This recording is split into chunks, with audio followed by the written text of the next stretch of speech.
नमस्कार दोस्तों, आप देख रहे हैं डी फैक्ट एजुकेशन और आज हम आपके लिए लेकर आए हैं झारखंड की धरती के एक ऐसे लाल की कहानी जिसने अपना पूरा जीवन आदिवासियों के अधिकार, जमीन, जंगल और झारखंड के लिए समर्पित कर दिया। दिशोम गुरु शिबू सोरेन अब हमारे बीच नहीं है। 4 अगस्त 2025 को उनका निधन हो गया, पर वो सिर्फ एक नाम नहीं थे, वो एक आंदोलन थे, एक सोच थे, एक युग थे। आइए आज उनकी पूरी कहानी जानते हैं, आसान भाषा में, पूरे सम्मान और आदर के साथ।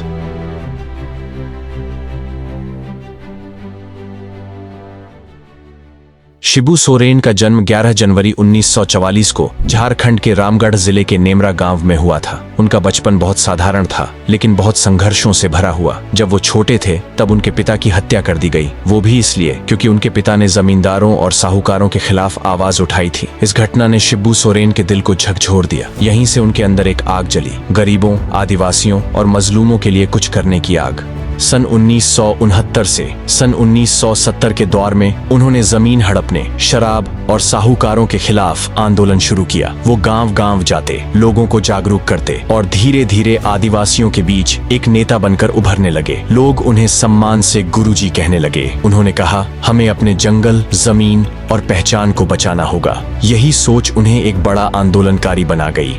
1973 में उन्होंने विनोद बिहारी महतो के साथ मिलकर झारखंड मुक्ति मोर्चा (JMM) की स्थापना की। उनका मकसद था झारखंड को बिहार से अलग कर एक नया राज्य बनाना। 1989 में उन्होंने विधायक पद से इस्तीफा तक दे दिया और कहा, अगर 30 मई तक झारखंड नहीं बना तो बड़ा आंदोलन होगा। सालों की लड़ाई, जेल, केस, इन सब से गुजरते हुए आखिरकार साल 2000 में उनका सपना पूरा हुआ। झारखंड एक अलग राज्य बन गया और इसका सबसे बड़ा श्रेय शिबू सोरेन को ही जाता है। शिबू सोरेन 3 बार झारखंड के मुख्यमंत्री बने, 2005, 2008 और 2009 में। 2004 में वो केंद्र सरकार में कोयला मंत्री भी बने, लेकिन एक पुराने केस की वजह से उन्हें जेल जाना पड़ा। बाद में कोर्ट ने उन्हें बरी कर दिया। इसके बाद उन्होंने राजनीति की कमान अपने बेटे हेमंत सोरेन को सौंप दी, जो आज झारखंड के मुख्यमंत्री हैं। शिबू सोरेन सिर्फ एक नेता नहीं थे, वो एक विचार थे, एक आवाज थे जो आदिवासियों के लिए धड़कती थी। उन्होंने कभी अंग्रेजी नहीं बोली, बल्कि दिल्ली में भी अपनी भाषा में बोले और कहा, दिल्ली को हमारी भाषा समझनी होगी। उन्होंने बच्चों की पढ़ाई, जमीन के पट्टे और नौकरी के लिए लंबा संघर्ष किया। राजनीति सत्ता पाने का रास्ता नहीं थी, बल्कि लोगों की सेवा का जरिया थी।